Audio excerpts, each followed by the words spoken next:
सर्वांनी.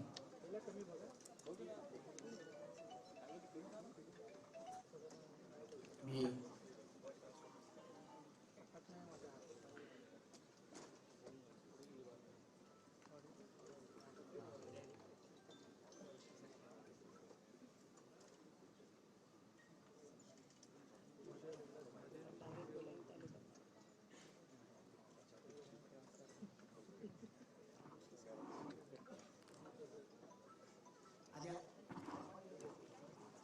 आता पक्षप्रवेश जे निरनिराळ्या संघटनातली कार्यकर्ते आपल्या संघटनेत आलेले आहेत अशा सर्व कार्यकर्त्यांचा आता इथे पक्षप्रवेश होत आहे. मी विनंती करतो स्वप्नील पंडित यांना की यांची नावं संदीप ओमसे रिटायर आरपीएफ इन्स्पेक्टर आहेत आणि ते स्वतः तायक्वांडो महाराष्ट्र असोसिएशनचे अध्यक्ष पण आहेत. मी यांना विनंती करतो की त्यांनी मंचकावर यायचं आहे, व्यासपीठावर यायचं आहे. नंतर हरीश भगवान पाटील ट्रेन मॅनेजर त्यांना विनंती करतो त्यांनी व्यासपीठावर यायचं आहे. विनोद विष्णू लबाने नागपूर विभाग यांचा पण आपल्याकडे नुकताच आता अन्य संघटनेतून आपल्याकडे आगमन झालेलं आहे. आणि गिरीश बटू राऊत नाही नागपूर डिव्हिजनचे नागपूर पर्यंत आपली संघटना पोहोचली याचं एक उत्तम उदाहरण या 19 वर्षाच्या वाटचालीमध्ये.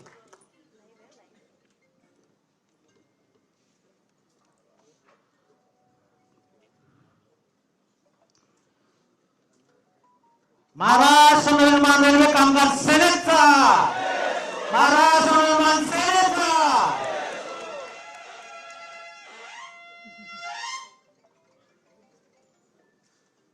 तुमचं स्वागत. नंतर हरीश भगवान पाटील विनोद विष्णू लबाने आणि गिरीश बटू राऊत यांचे अन्य संघटनेमधून आपल्या संघटनेत यांचं पदार्पण होत आहे. तुमचं सगळ्यांचं स्वागत आहे.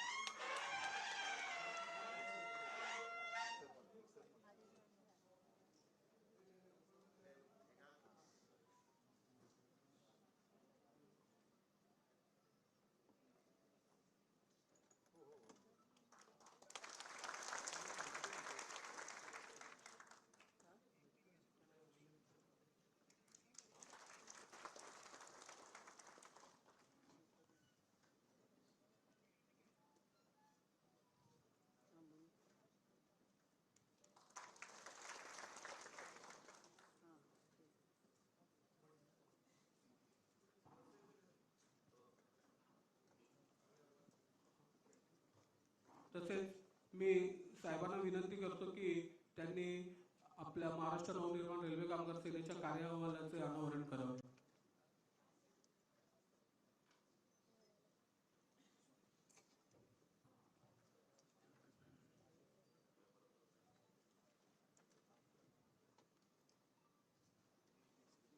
महाराष्ट्र नवनिर्माण सेनेचा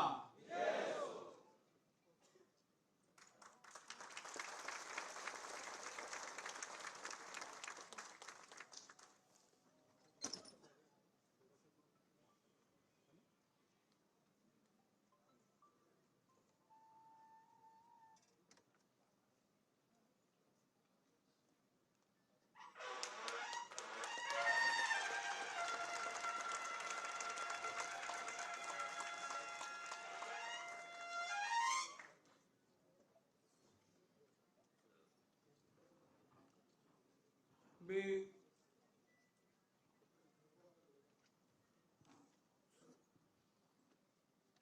आपल्या महाराष्ट्र नवनिर्माण रेल्वे कामगार सेनेचा लोगोचे पण अनावरण साहेबांच्या उपस्थितीत करण्यात येत आहे.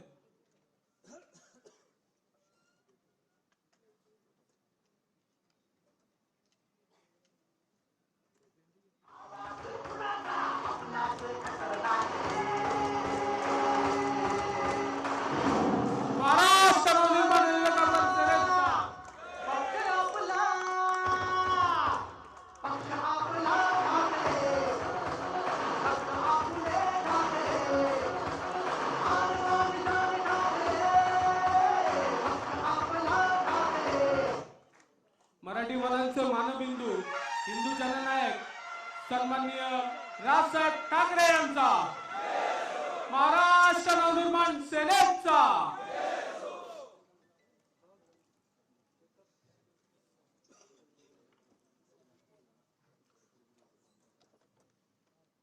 महाराष्ट्र नवनिर्माण रेल्वे कामगार सेनेच्या सर्व आलेल्या सर्व पदाधिकारी,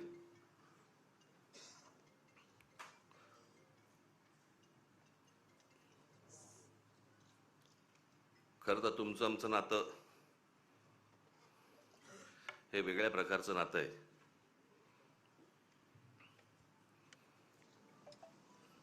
दोन 2008 रेल्वे भरतीच्या प्रकरणावरनं आंदोलन झालं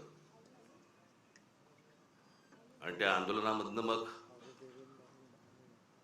पक्ष पुढे वाढत गेला, मोठा होत गेला आणि पक्षाला निवडणुकीचं चिन्हही रेल्वे इंजिनच मिळालं.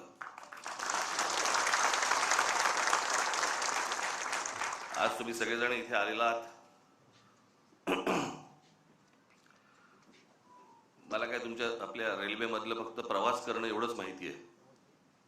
बाकी टेक्निकल मला काही फारसं माहिती नाही. ते तुम्हालाच माहिती आणि ह्यांना माहिती. परंतु ते जे आंदोलन झालं होतं ते आंदोलन कधी विसरू नका. आपल्या रेल्वेमध्ये, आपल्या महाराष्ट्रातल्या रेल्वेमध्ये मराठी टक्का हा आपला वाढला पाहिजे, मोठा झाला पाहिजे आणि तोच असला पाहिजे, याच्यासाठीचं ते आंदोलन होतं. त्याच्यामुळे तुम्ही रेल्वेमध्ये काम करत असताना कुठेही असा बेसावध राहू नका. त्या सगळ्या आपल्या अनेक महाराष्ट्र सैनिकांना, माझ्यावरती जवळपास 110 केसेस पडल्या. मलाही अटक झाली. आपल्या अनेक महाराष्ट्र सैनिकांना अटक झाली, जेलमध्ये होते. हा जरा लाईट कमी कर रे आणि इकडचा वाढव जरा.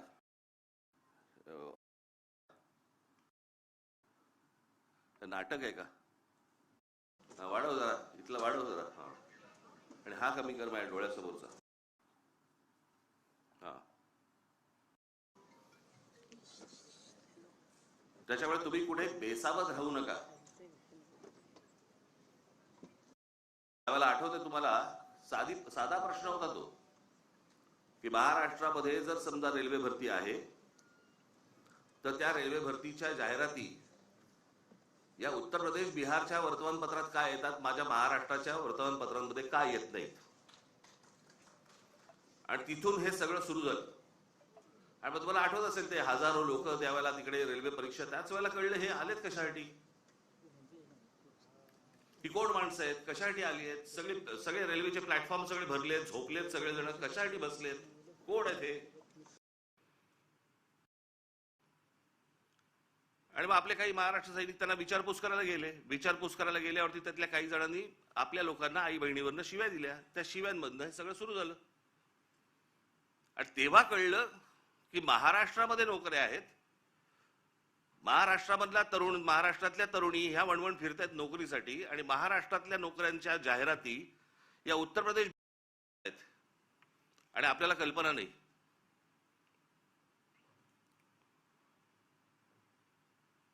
कारण त्यावेळेला सगळे जण ते तिकडचेच होते, लालू प्रसाद यादव वगैरे.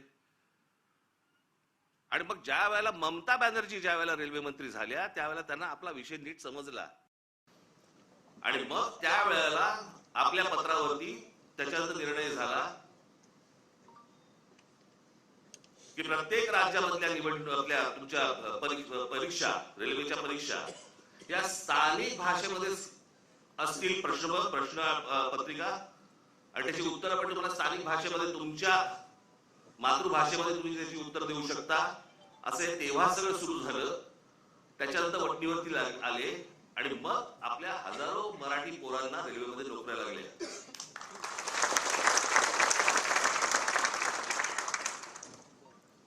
आज या सगळ्या गोष्टीला जवळपास 18 वर्ष झाली. पण हे कशासाठी झालं, का झालं, हे तुम्ही विसरता कामा नये. अनेक आपली आंदोलनं झाली. आज महाराष्ट्रामध्ये तुम्हाला मोबाईल फोन उचलल्यावरती पहिल्यांदा जे मराठीमध्ये ऐकू येतं ना, ते महाराष्ट्र नवनिर्माण सेनेच्या आंदोलनानंतर सुरू झालं. तोपर्यंत मोबाईलवरती फक्त हिंदी आणि इंग्रजी होतं.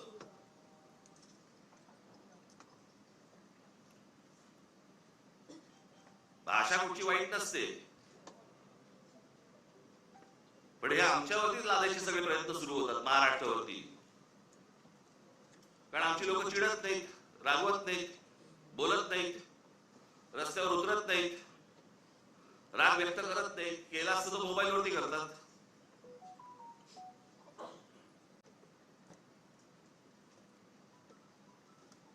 त्याच्यामुळे तुम्ही तुमच्या आपल्या रेल्वे स्टेशन असतील, रेल्वे भरती असेल, याच्यावरती तुम्ही लक्ष ठेवलं पाहिजे की प्लॅटफॉर्मवरचे स्टॉल्स कोणाला दिले जात आहेत, कोण भरती होत आहेत, कोण माणसं आहेत. बेसावध राहू नका. सतत जे सांगतो ना, पायाखालची जमीन एकदा सरकली गेली ना की परत नाही मिळत.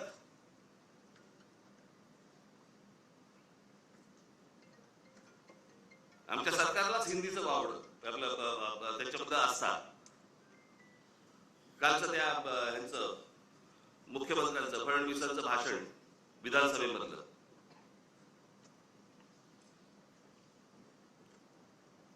ते काय ते कुठला मिसिंग लिंक वरती म्हणे ते काय कोसळला, खांब कोसळला आणि पाणी सगळीकडनं येतंय, त्याचं म्हणे राजकारण करू नका. अरे वा, त्याच्यावर बोललं की राजकारण. मग इतकी वर्ष आपण काय करत होतात? दुसऱ्यांच्या सरकार जेव्हा होती दुसऱ्यांची, त्यावेळेला तुम्ही काय करत होतात? त्यावेळेला जी आंदोलन झाली ते राजकारण नव्हतं. स्वतःच्या अंगाशी आल्यावरती ते राजकारण, विरोधकांचं राजकारण, असं कसं होईल? आणि काय म्हणतायत म्हणे, एक वेळ मला बोला पण महाराष्ट्राचा अपमान मी सहन करणार नाही. वा रे वा, लोक त्या मिसिंग लिंक बद्दलच बोलतायत, महाराष्ट्राचा कुठे अपमान करतायत. पण ते काय सगळं घेऊन जायचं, म्हणजे ते वरपासून खालपर्यंत आता काय सवय लागली आहे. केंद्र सरकारच्या कुठच्या गोष्टींबद्दल बोललं की तुम्ही देश विरोधी. आता केंद्र सरकारची कामं आहेत ती, त्याच्यात देशाचा काय संबंध?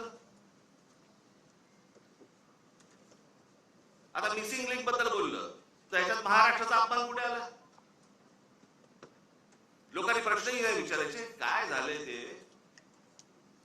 इतके दिवस जे मोबाईल फोनवरनं विरोधकांना जे करत होते ना, शिव्या घाल, वाटेल ते बोल, हे जे सगळे त्याच्यात ठेवलेल्या टीम्स आहेत ना, हे जे सगळं सुरू होतं ते आता अंगणात आलंय. आता ह्यांच्या दामदुपटीने ह्यांच्या अंगावरती येत आहे आणि त्याच्यामुळे लागले आता त्रास व्हायला लागला त्याचा. आपणच सुरू केल्या त्या गोष्टी. गेल्या 10-12 वर्षातच त्या सगळ्या गोष्टी मोठ्या प्रमाणात सुरू झाल्या. विरोधकांना वाटेल ते बोलणं, विरोधकांना शिव्या घालणं, वाईट साईट लिहिणं, सगळ्या गोष्टीच्या सुरू झाल्या. हे तुम्ही बसवलेल्या टीमकडनं सुरू झाल्या. आता तुमच्या अंगावरती येत आहे ते सगळं, आणि तुमच्या अंगावरती येत आहे म्हणून लगेच महाराष्ट्राचा अपमान. ह्याच्यात कसा आला महाराष्ट्राचा अपमान? राम मंदिराच्या चोरीबद्दल बोललो की म्हणजे धर्माचा अपमान. अरे चोरी आहे ना ती, ह्याच्यात धर्म कुठे आला?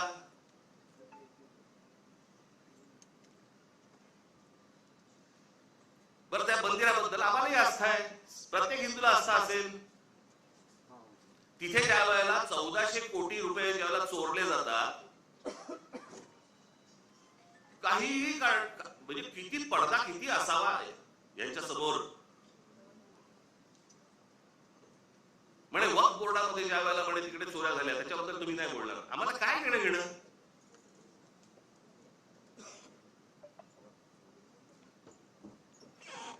राम मंदिरामध्ये लोकांनी जे दानपेटीमध्ये टाकलं, जे श्रद्धेने त्या मंदिरासाठी दिलं, त्याची जर समजा चोरी होत असेल त्याच्याबद्दल बोलणार नाही, बोलायचं नाही.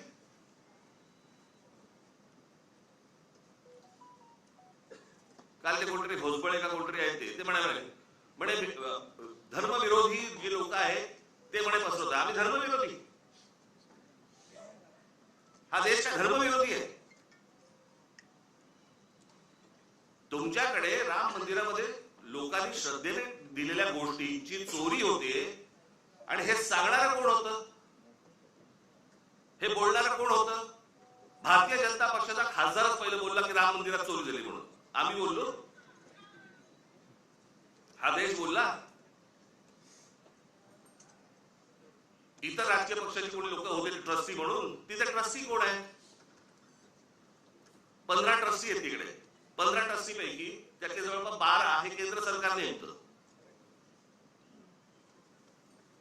आणि त्या 12 पैकी केंद्र सरकारने जी नेमलेली माणसं आहेत ती RSS शी संबंधित आहे, विश्व हिंदू परिषदेशी संबंधित आहे, भाजपशी संबंधित आहे, बाकी कोणीच नाहीये.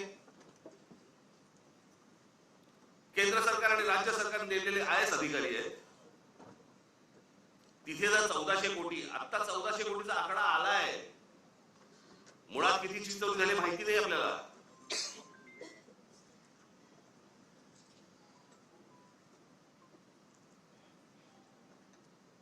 चोरी झाल्यावरती समजा असं पकडा आता दुसऱ्यांचं कोणातरी सरकार असतं आणि राम मंदिरामध्ये चोरी झाली असती, भारतीय जनता पक्षाने काय केलं असतं?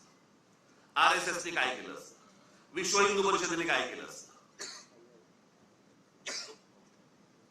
मोर्चे काढले असते, सगळ्या गोष्टी केल्या असत्या. त्याच्यात हे राजकारण. आता तुमची सत्ता आहे म्हणून विरोधकांनी केलं की त्याच्यामध्ये राजकारण आणू नका म्हणे. आता त्या मिसिंग लिंकचं झालं, यांचा एक मंत्री म्हणतो ते नैसर्गिक आहे, ती गोष्ट नैसर्गिक आहे, त्याच्यामध्ये राजकारण आणू नका. हे लक्षात ठेवा. हे तुम्ही काय अमरपट्टा घेऊन आलेला नाहीये. उद्या तुम्ही विरोधी पक्षात जाल आणि ज्यावेळेला अशा काही घटना घडतील तेव्हा तुम्ही राजकारण करू नका. तेव्हाही सांगा लोकांना की नाही नाही नैसर्गिक आहे. एक झाड पडून काय मुलगा जातो, काय माणूस जातो, एक मुलगा शाळेमधला मुलगा गटारात काय पडतोय, काय नाही म्हणे नैसर्गिक आहे. नैसर्गिक तुमचं सरकार आहे म्हणून सगळं नैसर्गिक, त्याच्यावर राजकारण करू नका, त्याच्यावर कोणी बोलायचं नाही. दुसऱ्या पक्षांची सरकार असली की हे यांचं राजकारण सुरू करणार, हा कुठचा प्रकार? त्या मिक्सिंग लिंकचं बाबा तिथे नशीब माणसं नाही मिली.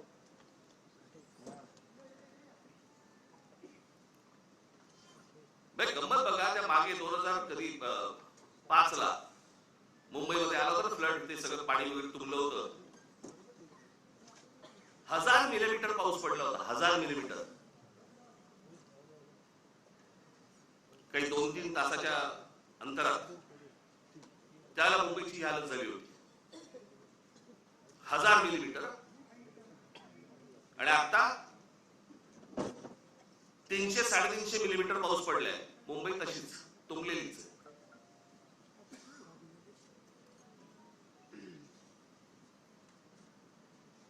तेव्हा वारे बाप वाटेल ते बोलायचे, वाटेल ते सगळी आंदोलनं करायची, पैसे खाल्ले, हे केलं ते केलं, तेव्हा राजकारण नाही.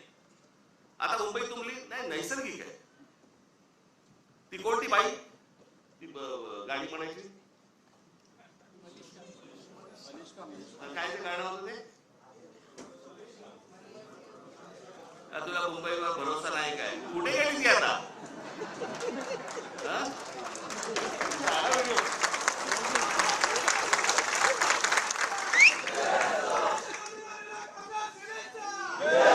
नवीन व्हिडिओ आहे का? जुनाच टाकलाय. नवीन केला असेल तर चांगलंय, कोणाला पाहिलेली नाही ती. पण जेव्हा तेव्हा काय होती तेव्हा सुख घेतलं. आता दुसरे जेव्हा बोलायला लागले त्यावेळेला त्रास व्हायला लागला. मला दुसरं कळलं नाही. मला मुख्यमंत्र्यांचं विधानसभेतलं भाषण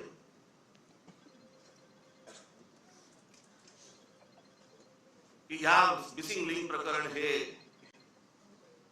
उत्तम दर्जाचं ते काय काय कन्स्ट्रक्शन आहे वगैरे वगैरे सगळं झालं आणि ह्याचं जर समजा कोणी राजकारण करत असेल आम्ही बघून घेऊ. त्याला मुख्यमंत्री असतो तू,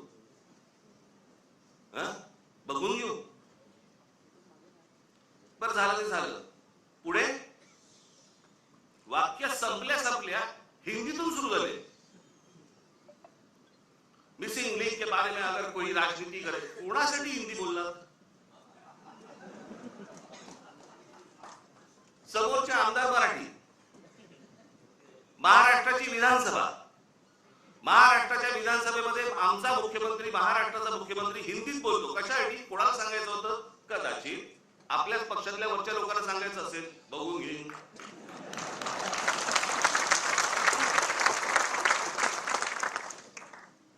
त्यालाही माहिती आहे हे सगळे व्हिडिओ येत आहेत कुठून, हे सगळं काय चालू आहे राजकारण. मी त्याशी बोललो नाही का, माझ्या पत्रकार परिषदेमध्ये बोललो ना. जी काय घमासान सुरू आहे ना आता तिकडे पक्षामध्ये, फक्त बघत राहा, पाहत राहा. मुंबई महाराष्ट्राचा, ठाण्याचा काय विचका झालाय, पुण्याचा, सगळ्यांचा शहरांचा विचका झालेला आहे, ज्याला हे विकास म्हणतायत. मी ह्या विषयावरती इतकी वर्ष बोलतोय मी की आपल्याकडे डेव्हलपमेंट प्लॅन येतो, परंतु टाउन प्लॅनिंग आपल्याकडे होत नाही आणि त्याचा ही शहर सगळी बर्बाद होणार आहे, झालेलीच आहे, अजून होणार. बघावं तिकडे सगळीकडे इमारती सगळे उभ्या राहत आहेत. माझी तर विनंती आहे मुख्यमंत्र्यांना, सगळी कन्स्ट्रक्शन एकदा बंद करून टाका. नुसते रस्ते आणि फ्लायओव्हर आणि ब्रिजेस म्हणजे विकास नव्हे. हे जेव्हा लोक परदेशात जातात तेव्हा करतात काय मला कळलंच नाही मला अजूनपर्यंत. या परदेशातली सगळी शहरं बघा. मी 2014 साली याच्यावरती एक डॉक्युमेंटरी केली होती. मी 16 मिनिटाची डॉक्युमेंटरी आहे, आज युट्यूब वरती आहे, जाऊन बघा. शहराला आकार उकार कसा द्यायचा असतो. आता हा मिसिंग लिंक 1 मेला त्याचं उद्घाटन झालं, 1 मेला. आणि आता हा 6-7 तारखेला काहीतरी तो त्याचा काय पिलर पडला आणि पाणी वाहतंय आणि सगळं होतंय. जुलैमध्ये, मे, जून, जुलै अजून पूर्ण पण नाही झाला. 60-65 दिवसामध्ये तुमचा नवीन बांधलेला टनेल गळायला लागतो, पिलर पडतात. आणि काहीतरी त्यांनी सांगितलं, काहीतरी कुठे काय आणले करते ते तुला दिलं होतं मी घ्यायला. कॅनडामधनं आम्ही त्याचा रिसर्च केलाय आणि मग त्यांनी त्याचं डिझाईन केलंय. मग इंडोनेशियामधनं आम्ही पाईप हे आणले, मग जर्मनीमधनं हे केलंय, अजून काहीतरी केलंय. आणि मग भारतीय कॉन्ट्रॅक्टरने तो टनेल बनवलाय. त्यालाच द्यायचं होतं ना. आमचे नितीन सरदेसाई फार छान बोलले त्याच्यावरती. आता आम्ही बोलत असताना ते म्हणाले, मला हे सगळं बघून राज कपूरचं गाणं ऐकू येतं म्हणे. आठवतं, मेरा जूता है जपानी, पतलून है काय इंग्लिशसानी, सर पे लाल टोपी रूसी म्हणजे रशियन, फिर भी दिल है हिंदुस्तानी. कॉन्ट्रॅक्टरांचा तो बर्बाद करणार, तुम्ही काळजी करू नका.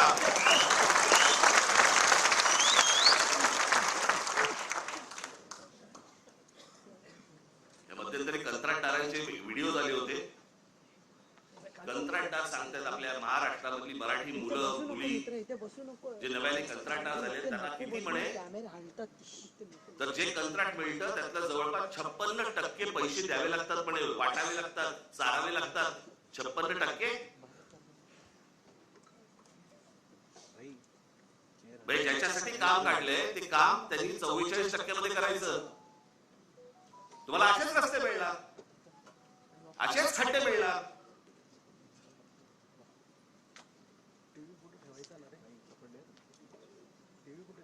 हे आपल्या कंत्राटदाराचं कामच नाही ते. मी त्या मगाशी बोललो, मी त्या डॉक्युमेंटरी मध्ये मी म्हटलंय, त्याच्यात दिलंय. छत्रपती शिवाजी टर्मिनस आपलं अगोदरचं विटी स्टेशन 1800 सालात बांधलंय. 1800 सालात. त्याला मुंबईची लोकसंख्या पण तेवढी नव्हती. 1800 सालात बांधलेलं रेल्वे स्टेशन आज लोकांना पुरतंय. इतकी लोकसंख्या वाढल्यानंतर पण ह्याला म्हणतात विजन. याला म्हणतात हे काय होऊ शकतं, हे किती लोकांना पुरू शकतं. आज किती रेल्वे तिकडनं जातात, किती माणसं तिकडे येतात, किती माणसं उतरतात, किती माणसं चढतात. हे 1800 सालात बांधलंय.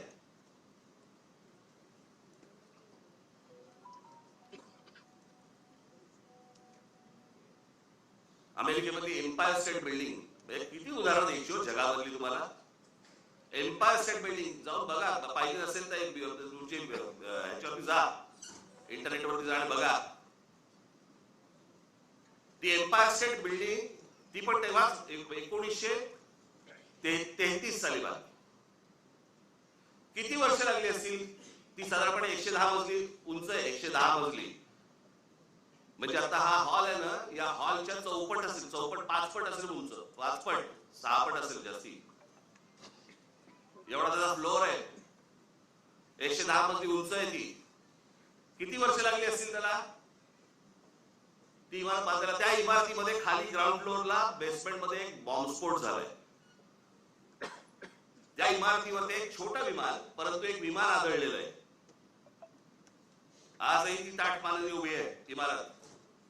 एम्पायर स्टेट बिल्डिंग किती वर्षात बांधली. 14 महिन्यात.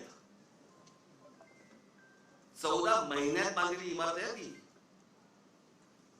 14 महिन्यात 1800 साली बांधलेल्या इमारतीला आजही काही होत नाही.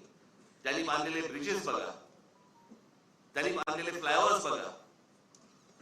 आज ब्रिटिशांच्या काळामध्ये जे फ्लायओव्हर्स बांधले गेले, जे ब्रिजेस बांधले गेले, आपल्याला इंग्लंड वरनं आजही पत्र येतात बरं का. म्हणजे काय प्रकारची सिस्टीम असेल विचार करा. पत्र काय येतात, आम्ही असा असा इथे हा ब्रिज बांधला होता. अशा अनेक ब्रिज बद्दल आले ना त्यांची पत्र महाराष्ट्र सरकारला, असा इतरही सरकारला आले. असा ब्रिज बांधला होता, त्याची 100 वर्षाची आमची गॅरंटी संपलेली आहे. आता तो तुम्ही बघा. 1947 साली ब्रिटिश गेले.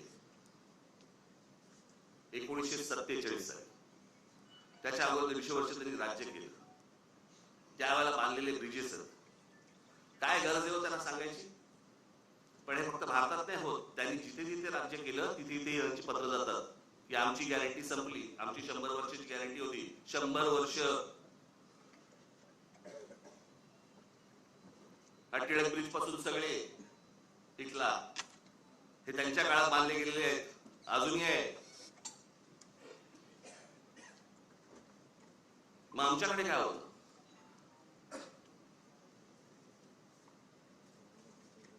आमच्या रस्त्याला का खड्डे पडतात. बरं, ज्यांनी रस्ते बांधायचे ते आमचे नितीन गडकरी, ट्रान्सपोर्ट मिनिस्टर. म्हणजे पेट्रोल मध्ये इथेनॉल घातलं पाहिजे, मग ती गाडी कशी चालेल. आणि अरे पेट्रोलियम मंत्री बोलेल ना त्याच्यावरती. पेट्रोलियम मंत्री ब्र काढत नाही त्याच्याबद्दल, इथेनॉल बद्दल आणि पेट्रोल बद्दल. ट्रान्सपोर्ट मिनिस्टर ते ह्याच्यावरती प्रवचन देत आहेत. काय बोलायचं, कोणाचं काम कोण करतंय, काय चाललंय देशामध्ये, काही थांगपत्ताच नाही. आणि सगळे निगरगट्ट झालेले आहेत.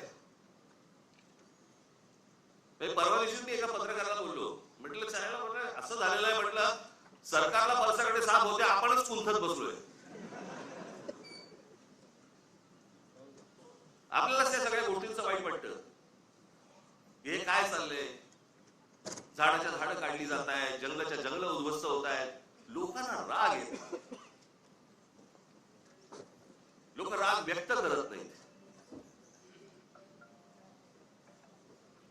व्यक्त करायचं साधन मिळालंय मोबाईल फोन, त्याच्यावरती काहीतरी टाकलं, माझा राग व्यक्त झाला. तो राग मतदानामध्ये पण दिसत नाही. नेमकं हवंय काय आपल्याला. आपण नेमकं पुढच्या पिढ्यांसाठी आपण काय घडवून ठेवणार आहोत, काय करून ठेवणार आहोत. मला कोणाची सत्ता आहे कोणाची सत्ता नाही, मला ह्याच्याशी कर्तव्य नाहीये. आज भारतीय जनता पक्ष सरकार आहे, चांगलं काम करावं. वाईट केलं बोलणार आम्ही, परंतु सगळेजण मस्तीच आहेत. त्यांच्या देशाचा एक आमदार, त्याला विचारलं काय चाललंय, म्हणजे काल म्हणजे झाड पडलं ते, त्याच्यात एक माणूस गेला, ते त्याच्यावरती चर्चा झाली. आज तो त्या गटारातला जो मुलगा पडला त्याच्यावरती चर्चा झाली आणि हसतायत. भावना शून्य, आणि भावना शून्य एवढ्यासाठीच कारण तुम्हाला किंमत नाही. आमच्याकडे काय चालू आहे? आमच्याकडे शहरं कशी वाढतायत, शहरं कशी मोठी होत आहेत, आमच्या पुढच्या पिढ्यांसाठी आम्ही काय करून ठेवतोय, कसली चिंता नाही, कसलं काही नाही, विचार नाही.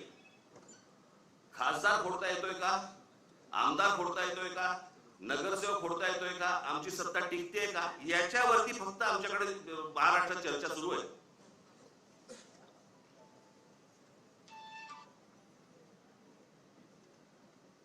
आता काय 3 वर्ष निवडणुका नाही, लोक म्हणणार मग आता काय आम्ही चिडून तरी काय मतदान पुढे. अरे मतदानाची ज्यावेळेला वेळ येते ना, त्यावेळेला अगोदरच साचलेल्या गोष्टींचा विचार करायचा असतो. चांगलं काय आणि वाईट काय या गोष्टींवरती तुमचं मतदान झालं पाहिजे. उद्या राज ठाकरे जर सत्ता चुकत असेल तुम्ही बोललं पाहिजे, इतर पक्ष जर चुकत असतील बोललं पाहिजे. लोकशाही कशाला म्हणतात ना, ती लोकशाही जर जिवंत ठेवायची असेल ना, मी मागे पण एकदा उदाहरण दिलं होतं, आज मुद्दामून परत देतो उदाहरण तुम्हाला. ज्याला दुसरं महायुद्ध ज्याला संपलं ना, ते संपल्यानंतर सगळी वाहवा झाली. इंग्लंडची वाहवा झाली, विन्स्टन चर्चिलची वाहवा झाली. विन्स्टन चर्चिलचं ते फेमस त्याची ती मुद्रा होती हाताची, वी फॉर विक्टरी, ज्याच्यामध्ये फक्त वी फॉर विक्टरी नव्हतं, वी फॉर विन्स्टन पण होतं, विन्स्टन चर्चिल.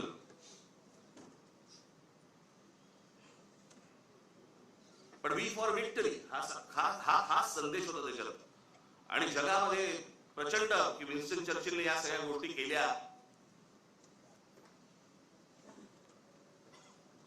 आठ महिन्यांनी निवडणुका झाल्या, आणि 8 महिन्यांनी निवडणुका झाल्यानंतर विन्स्टन चर्चिल आणि त्यांचा पक्ष हरला. इंग्लंडमध्ये विन्स्टन चर्चिल आणि त्यांचा पक्ष हरला. ज्याच्या नावावरती दुसरं महायुद्ध जिंकून दिल्याची गोष्ट होती, तो 8 महिन्यानंतर निवडणुकीमध्ये हरला. पत्रकारांनी ज्यावेळेला लोकांना प्रश्न विचारले की या माणसाने असं एवढं युद्ध जिंकून दिलं, एवढी तुम्ही वाहवा केली, एवढं त्याला डोक्यावरती घेतलं, आणि निवडणुकीला तो हरला कसा काय? सरसकट लोकांनी दिलेलं उत्तर होतं, युद्ध काळामध्ये तो योग्य होता, शांततेच्या काळात नाही. हे समजायला अक्कल लागते. याला समजायला, याला लोकशाही म्हणतात. चांगल्या गोष्टींसाठी काय असू शकतं, वाईट गोष्टींसाठी काय असू शकतं, चांगल्या गोष्टीत कोण काम करू शकतं, हे समजणारा समाज लागतो. मी नेहमी सांगतो ना की नुसतं शिक्षण घेऊन उपयोगाचा नसतो, शिक्षित असून उपयोगाचा नाही, माणूस सुज्ञ असावा लागतो.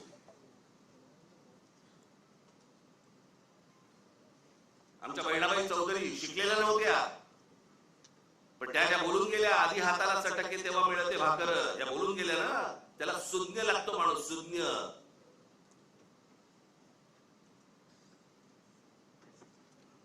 आणि ज्या देशामधला समाज सुज्ञ असतो त्या देशामध्येच प्रगती घडते. काय योग्य काय अयोग्य हे कळणं, नाही तर आम्ही आपले सगळे उठायचं, कामावर जायचं, तेही जातात कामावर. जगामधला प्रत्येक माणूस कामावर जातो, पण विचार करतो. आपण जर या गोष्टींचा विचार नाही केला, कसं होणार मला जरा सांगा.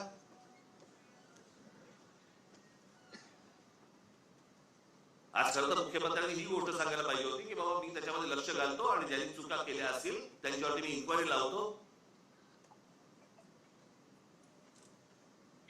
ते राहिलं बाजूला. याच्यामध्ये जो राजकारण करेल त्याला मी बघून घेईन. बघून काय घेईन? सुसंस्कृत महाराष्ट्राचा मुख्यमंत्री आहे, विधानसभेमध्ये बघून घेईनची कुठची भाषा आली?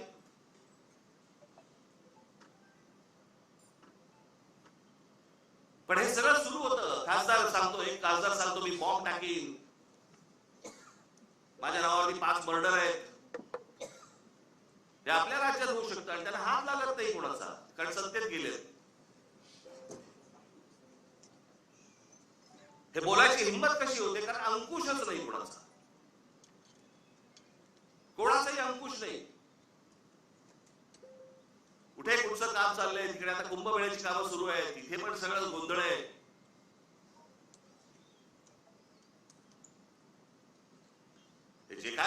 महाराष्ट्रामध्ये चालू आहे, बाबांनो तुम्ही लक्ष ठेवलं पाहिजे, तुम्ही बोललं पाहिजे. बाकीच्या ठिकाणचं तर सोडून द्या, परंतु रेल्वेमध्ये तुम्ही लक्ष दिलं पाहिजे, लक्ष ठेवलं पाहिजे. रोज रेल्वे जाते आणि येते, एवढंच लक्ष ठेवण्यासारखं नाहीये. तिथे कोण घुसताय इथे लक्ष ठेवणं गरजेचं आहे. कोण येतंय, कोण स्टॉल्स टाकतंय, कुठच्या प्रकारचे टेंडर्स निघतायत, कुठच्या प्रकारच्या नोकऱ्या निघतायत. स्टॉलची उद्या टेंडर्स निघाली तर ती आपल्या मराठी मुलांना मिळाली पाहिजेत, प्रत्येक स्टेशनला मिळाली पाहिजे.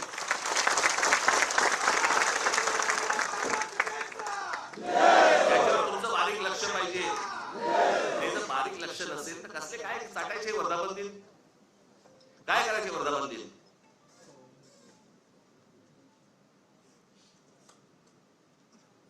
म्हणून मी आपल्याला आज या वर्धापन दिनाच्या दिवशी फक्त तुम्हाला एकच मला तुम्हाला सांगायचंय, जागे राहा, सतर्क राहा, बेसावध राहू नका.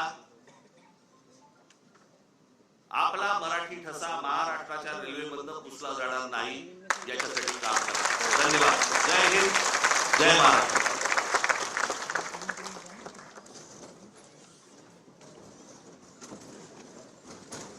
देशांकडून पाठवली जातात, बघून घेईन अशी मुख्यमंत्र्यांची कुठची भाषा, असं म्हणत राज ठाकरे यांनी मुख्यमंत्र्यांच्या प्रति